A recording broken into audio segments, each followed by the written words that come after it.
আজকে আমরা যাব নোয়াখালী থেকে বাগেরহাট। নোয়াখালী থেকে বাগেরহাটে যেতে প্রায় ৫টা জেলা পার করতে হয়। এর মধ্যে হচ্ছে লক্ষ্মীপুর, চাঁদপুর, ফেরিঘাট, দেন শরীয়তপুর, মাদারীপুর অ্যান্ড হচ্ছে গোপালগঞ্জ। দেন এরপরে হচ্ছে বাগেরহাটে যেতে হবে। সো লম্বা একটা জার্নি, সাথে থাকুন আপনারাও।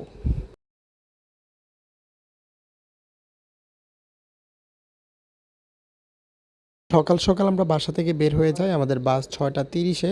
তাই সকাল সকাল বের হয়ে আমরা প্রথমে নাস্তা সেরে নিই। অ্যান্ড 6টা 30-এ বাস না আসলেও প্রায় 10 মিনিটের মতো লেট হয়। তাই আমাদের বাস আমরা উঠে পড়ি। শুরুর দিকে বাস একদমই ফাঁকা ছিল, সামনে থেকে হচ্ছে যাত্রী নেওয়া শুরু করে দেয়। সকালের মনোরম পরিবেশ দেখতে দেখতে আমরা রওনা দিলাম বাগেরহাটের উদ্দেশ্যে। ইতিমধ্যে আমরা চলে আসছি নোয়াখালী চৌরাস্তাতে। ঠিক 9টার দিকে আমরা চলে আসি চাঁদপুর ফেরিঘাটে, কিন্তু এসে দেখি ফেরি অলরেডি চলে গেছে। তাই আমাদেরকে প্রায় এখানে আরও 30 থেকে 40 মিনিট ওয়েট করতে হয় পরবর্তী ফেরির জন্য। অলরেডি ফেরিতে আমাদের বাস উঠে গেছে, আরও 20 মিনিট ওয়েট করতে হয় ফেরি ফুল লোড হওয়ার জন্য।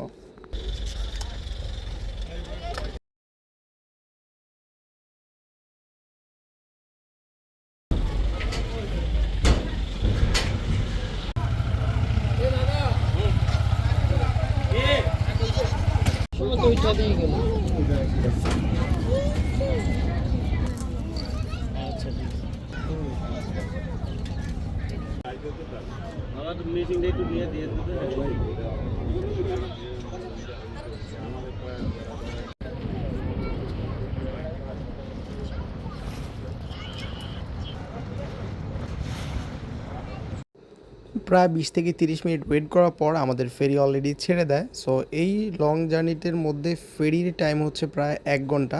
এপার থেকে ওই পারে যাইতে প্রায় 1 ঘন্টা সময় লাগে। আমাদের 1 ঘন্টা থেকে একটু বেশি সময় লাগছে। আমি যেটা জানতে পারি, নতুন ফেরি যেটা, সেটা হলে নাকি আরও 10-15 মিনিট সেভ হয়।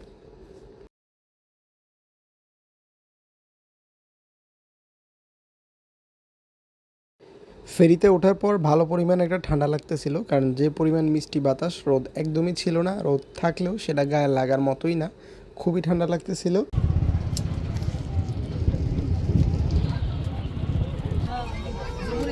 নদীর পাড়ে যে গাছগুলো দেখতে পাচ্ছেন, এটা হচ্ছে তরমুজ গাছ। এখানে অনেক তরমুজ চাষ করে। বাগেরহাট, খুলনা জেলাগুলোতে প্রচুর পরিমাণ তরমুজ হয়।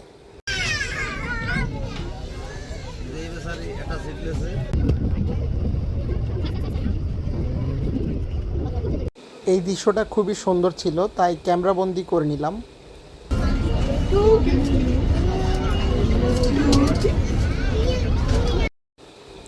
ফেরি ঘাটে আসতে মোটামুটি প্রায় 1 ঘন্টা হয়ে গেছে। দেন এর মধ্যে কিন্তু আমরা চলে আসছি। সো এরপর আমরা বাসে উঠে পড়ি। দীর্ঘ 7 ঘন্টা জার্নি করার পর আমরা চলে আসি বাগেরহাট নোয়াপাড়াতে।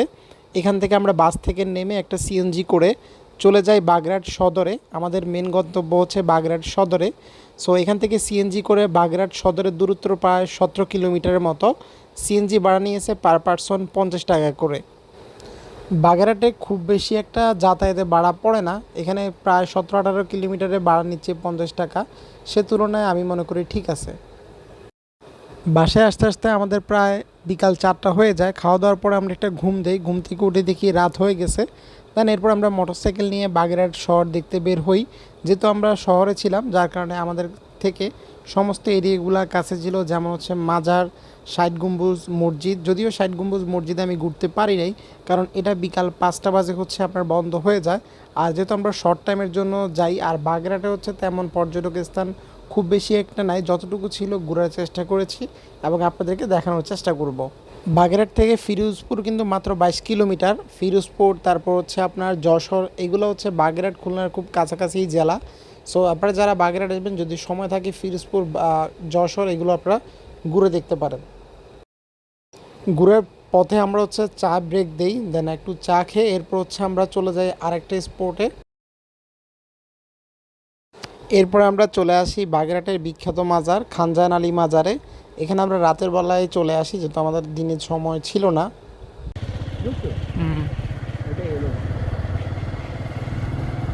অত একটা লোক হয় যেটা কম।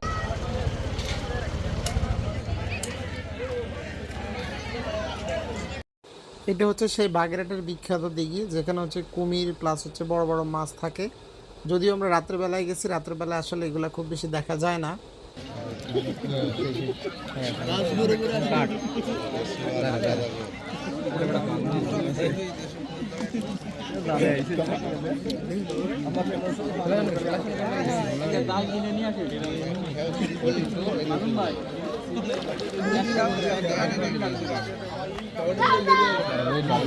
শীতের সময় তো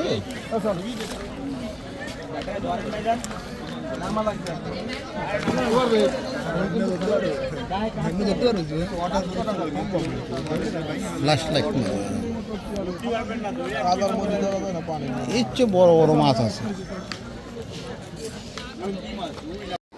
প্রায় 15 থেকে 20 মিনিট সময় কাটিয়ে আমরা চলে যাই আরেকটা স্থানে।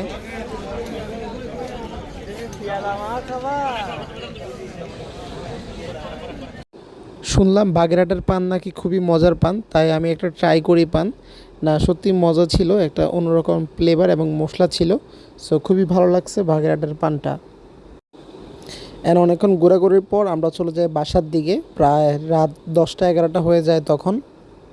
পরের দিন 60 গম্বুজে যাওয়ার প্ল্যান থাকলেও যেতে পারিনি বিভিন্ন কাজে। দেন এরপরে আমরা আর লেট করি নাই। পরের দিন নেক্সট ডে সকালেই আমরা চলে আসি ঢাকা থেকে।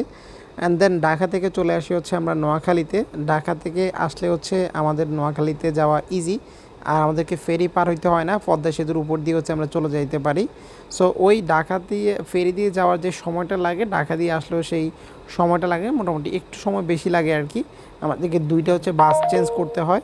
সো এই বিষয়। অ্যান্ড এই ছিল আমাদের নোয়াখালী থেকে বাগেরহাট যাওয়ার ছোট্ট একটা ব্লগ। যতটুকু পেরেছি আপনাদেরকে দেখানোর চেষ্টা করেছি। ইনশাল্লাহ যদি জীবনে আবারও কখনো সময় পাই, আরও ভালোভাবে এক্সপ্লোর করার চেষ্টা করব। ভালো থাকবেন, ধন্যবাদ সবাইকে।